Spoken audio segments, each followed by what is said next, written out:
안녕하십니까, 이미정 권사입니다. 우리가 지난번에 사무엘하 2장 11절까지 읽은 다음에 거기까지의 내용이 다윗이 남유다의 왕으로 기름 부음을 받은 사건이기 때문에 거기까지 읽고 시편 19편부터 30편까지를 끼워 읽는다고 했어요. 그래서 오늘 지금 시편 30편을 읽을 차례인데요.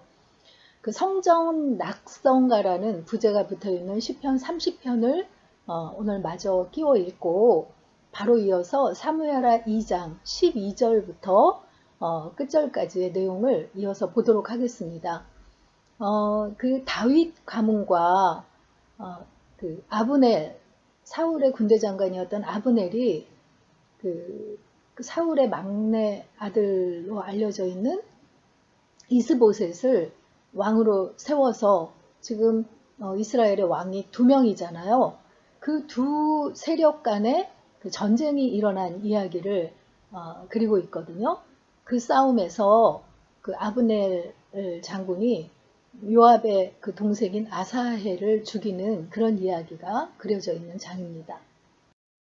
시편 30편은 그 성전 낙성가라는 표제어가 있다고 했거든요. 원래 성전 낙성가라고 하면 성전이 완공돼서 하나님 앞에 봉헌할 때 부른 찬송이라고 할 수 있죠. 그렇지만 다윗은 하나님의 성전을 짓고 싶어 했지만 하나님께서 다윗에게는 그것을 허락하지 않으시고 다윗의 아들 솔로몬에게 허락하셨잖아요. 그래서 이 시가 성전 낙성식에 실제로 불러진 시가 아니고요. 다윗이 장차 솔로몬이 성전을 지을 것을 대비해서 그 성전의 재료들을 자신의 손으로 대부분을 준비한 것과 같이 언젠가 완공될 성전을 기대하면서 그 성전 낙성식에서 부를 그 시를 그 다윗이 믿음의 눈으로 그 순간을 바라보면서 쓴 시라고 이렇게 그 이야기하고 있습니다. 그래서 실제로 이제 솔로몬이 성전을 낙성했을 때도 이 시가 불러졌겠죠. 그런데 신구약 중간사를 보면요, 그 마카비 그 형제가 헬라에 의해서 이방신에게 제사 드리는 곳으로 전락해 있던 성전을 그 정결하게 한 이후에 그것을 기념하는 절기로 수전절이라는 절기가 신약에서만 그 나타나는 그 절기를 이제 그때 만들어지게 되는데 이 수전절, 성전을 깨끗하게 한 그 절기라는 수전절에 이 성전 낙성가로 불려지는 시편 30편이 불려지고 있는 것을 볼 수 있습니다.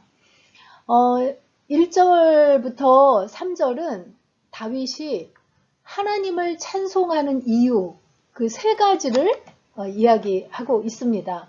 첫 번째는요, 하나님은 여호와여 내가 주를 높일 것은 주께서 나를 끌어내사 내 원수로 하여금 나로 말미암아 기뻐하지 못하게 하심이니이다 하면서 나를 끌어내신 하나님, 어디에서 끌어냈겠어요? 고난에서, 좌절과 절망의 구렁텅이에서 끌어내신 분이 하나님이라는 거예요. 그런 그 좌절의 구렁텅이에서 헤어나지 못하면 우리의 원수들이 기뻐할 거 아니에요. 근데 거기서 끌어내셨기 때문에 원수들이 나로 말미암아 기뻐하지 못하게 하심이다 라고 고백하면서 여러 가지 힘든 상황에서 끌어내신 하나님, 그 하나님이기 때문에 내가 찬송한다 하고 첫 번째로 이야기하고 있고, 두 번째는 여호와 내 하나님이여 내가 주께 부르짖음에 나를 고치셨나이다 하고 고치신 하나님을 찬송하고 있어요. 이게 육체적으로 아팠을 때도 여호와 라파의 하나님, 그 치료하시는 하나님이 그 건강으로 회복시켜 주시기도 하셨겠지만 연약함 가운데 영적으로나 정신적으로 연약할 때도 하나님만이 그것을 치유하시고 회복시키실 수 있는 분이잖아요. 누군가를 참되게 치료할 수 있는 유일한 주체는 여호와 하나님 뿐이시기 때문에 그 하나님이 나를 고치셨다고 하나님을 찬송하는 이유의 두 번째로 꼽고 있습니다. 그리고 세 번째 이유는 주께서 내 영혼을 스올에서 끌어내어 나를 살리사 무덤으로 내려가지 아니하게 하셨나이다 하는데, 이 성경에서 특히 구약에서 말씀하고 있는 스올은 죽은 자가 머무는 장소를 가리키고 있거든요. 그 죽음의 그 상황에서 나를 끌어내셨다, 이런 그 표현도 되고요. 또 우리는 그 영원히 죽지 않고 죽음의 그 자리에서 영생의 자리로 하나님께서 그 영원한 생명을 저희에게 허락하셨잖아요. 그렇기 때문에 그 수월에 들어갈 것을 건져내셨다라는 그런 뜻으로도 이제 볼 수 있는 거죠. 그래서 이렇게 세 가지 하나님을 찬송할 이유를 이야기하고 있는데, 끌어내었다, 고치셨다, 살리셨다, 모두 과거형으로 이야기하고 있어요. 그러니까 현재 하나님이 이렇게 하시고 있기 때문에 찬송하는 게 아니라 지난날에 이렇게 역사하신 하나님을 떠올리면서 찬송하고 있는 것을 볼 수 있죠. 하나님께서 이것을 참 기뻐하신다는 거예요. 지난날에 하나님과의 스토리 가운데서 은혜를 베푸신 것을 기억하며 감사하며 찬양 올리는, 이것을 기뻐하신다는 것을 알 수 있습니다. 그런데 찬송하는 하나님의 백성들의 삶에 늘 좋은 일만 있는 게 아니죠. 다시 그 고난도 있고 아픔도 있고 눈물도 있습니다. 그런데 다윗은 어떻게 이야기하고 있냐면요. 그의 노염은 잠깐이요, 그의 은총은 평생이로다 하고 노래하고 있어요. 우리의 찬송을 막는 고난과 아픔, 눈물은 잠깐 지나가는 것이라는 거예요. 하나님께서 그의 자녀들에게 노하실 수 있지만 그것이 오래도록 연결되는 게 아니라 잠깐 지나가는 것이고, 그것으로 끝내는 것이 아니라 오히려 은총을 지속적으로 평생토록 하나님께서 베풀어 주신다는 것. 그래서 너무나 유명한 구절이죠. 저녁에는 울음이 깃들일지라도 아침에는 기쁨이 오리로다.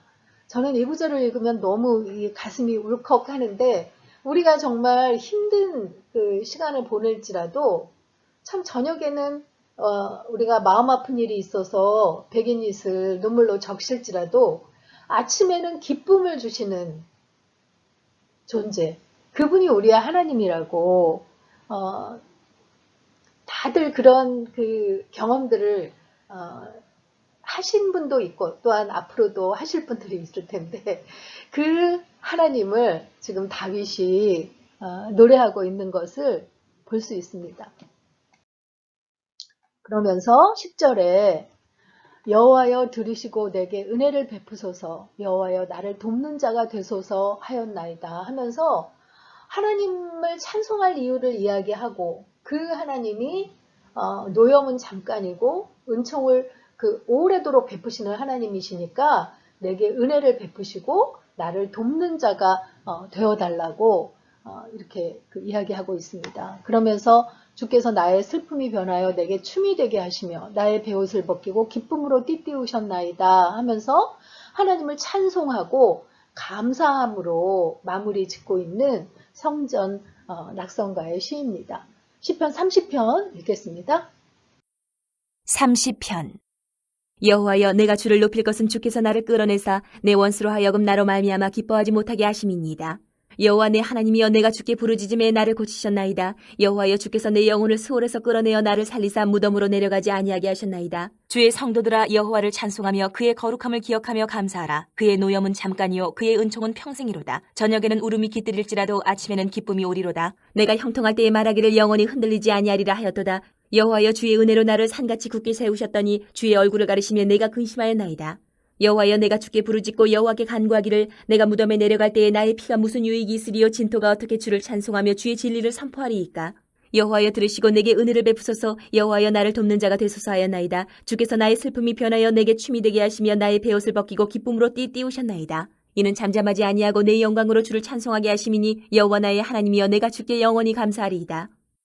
네, 이제 사무엘하 2장 11절까지 전에 읽고 10편, 19편부터 30편까지를 끼워 읽었는데 30편이 다 끝났으니까 이제 사무엘하 2장 12절부터 다시 이어가도록 하겠습니다.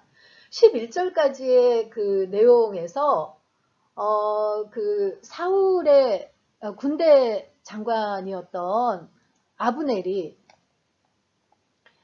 사울의 그 넷째 아들, 막내 아들 이스보셋을 데리고 그 길르앗의 마하나임으로 가서 그를 왕으로 세우고 2년 반을 다스리게 했다라고 끝을 맺었었죠. 그 2년 반을 왕으로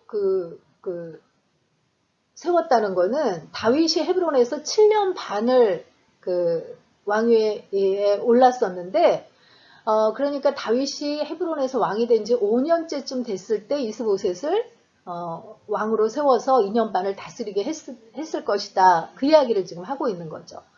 지금 그 기간에 일어난 일을 이야기하고 있는 거예요. 그 사이에 아브넬이 이끄는 이스라엘과 요압이 이끄는 유다 사이에 전쟁이 있었다고 이야기를 하고 있거든요. 그 아브넬은 아까도 말씀드린 것처럼 사울의 그 사촌 지간으로 그 사울의 군대 장관을 했다가 이스보셋을 왕으로 섬기고 있는데 요압이 이끄는 것은 다윗의 군대잖아요. 그러니까 다윗이 다스리는 그 유다에는 그 요압이 지금 군대 장관으로 다스리고 있는데 여기 지금 성경에 보면 수르야의 아들 요압이라고 되어 있거든요. 수르야라는 인물이 다윗과 그 남매지간, 이복 남매지간으로 알려져 있어요. 그 수르야의 그 아들이 요압과 아비새와 아사헬 이렇게 세 명의 수르야의 아들들이 계속 등장하거든요. 수르야의 아들들 중에서 맏아들인 요압이 다윗의 군대장관 역할을 하고 있는데 요압 장군과 다윗 왕의 신복들 그리고 아브넬 군사령과 이스보셋 왕의 신복들이 기브온 이라는 곳에서 이렇게 모였다는 거예요.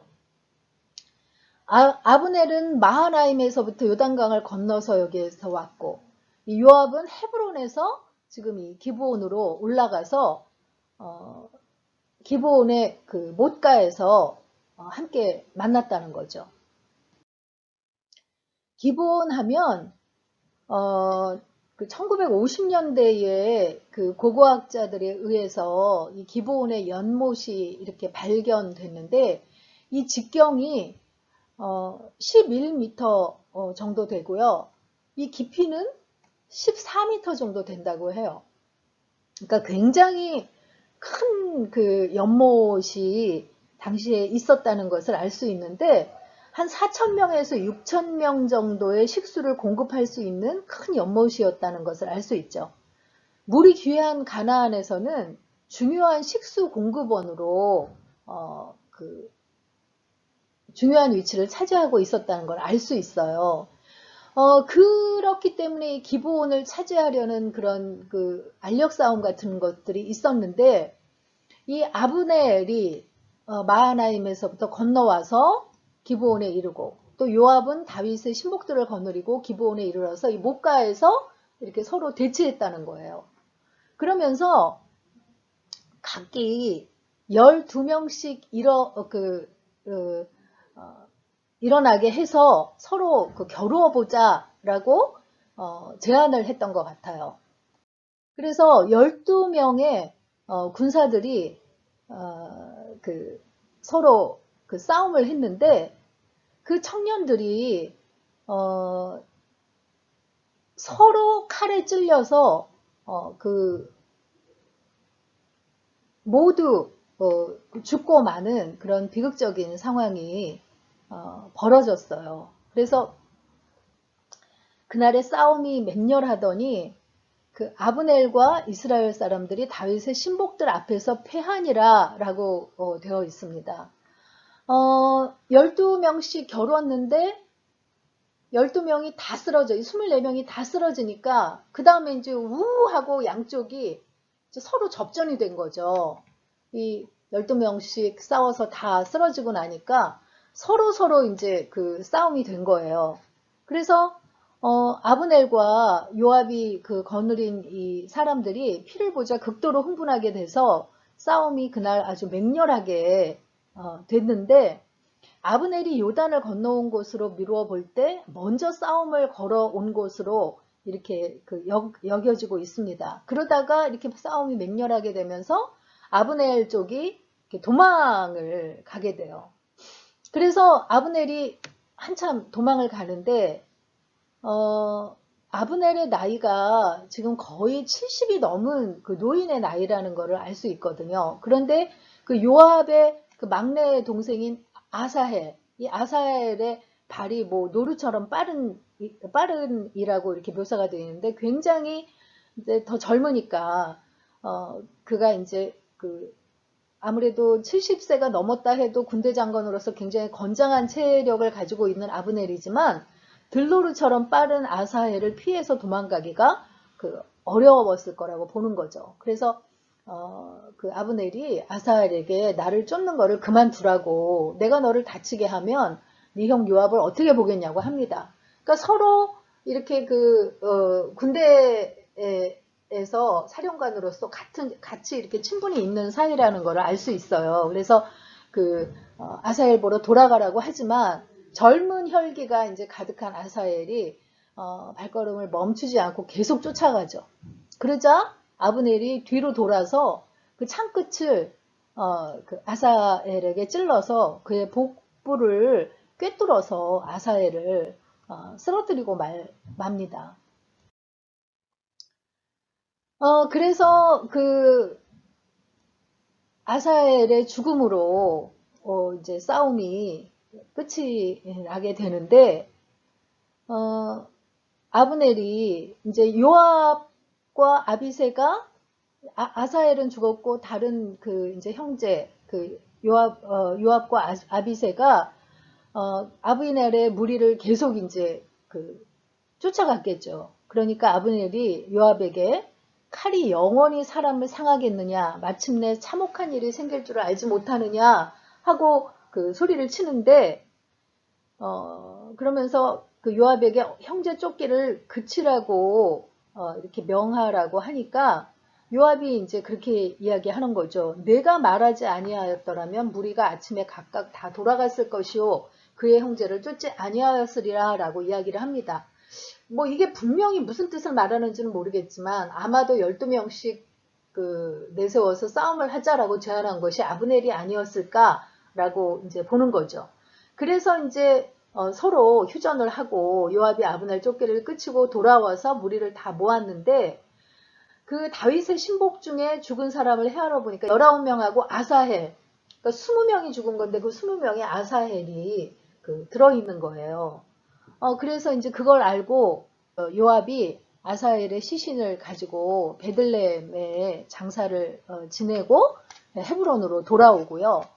아브넬의 일행은 이 아라바 이 저지대 여기를 건너서 요단강을 건너가지고 마하나임으로 돌아갔다라고 이제 이렇게 기록이 되어 있습니다. 그래서 사무엘하 2장에서는 나뉘어 있는 사울의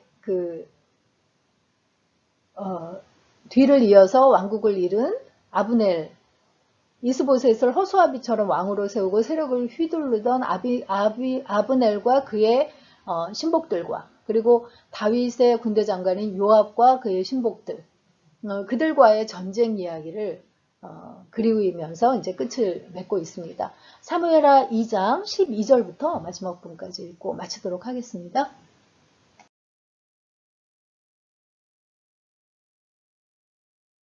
넬의 아들 아브넬과 사울의 아들 이스보셋의 신복들은 마하나임에서 나와 기브온에 이르고 스루야의 아들 요압과 다윗의 신복들도 나와 기브온 못가에서 그들을 만나 함께 앉으니 이는 못 이쪽이요 그는 못 저쪽이라. 아브넬이 요압에게 이르되 원하건대 청년들에게 일어나서 우리 앞에서 겨루게 하자. 요압이 이르되 일어나게 하자 하매 그들이 일어나 그 수대로 나아가니 베냐민과 사울의 아들 이스보셋의 편에 12명이요 다윗의 신복 중에 12명이라.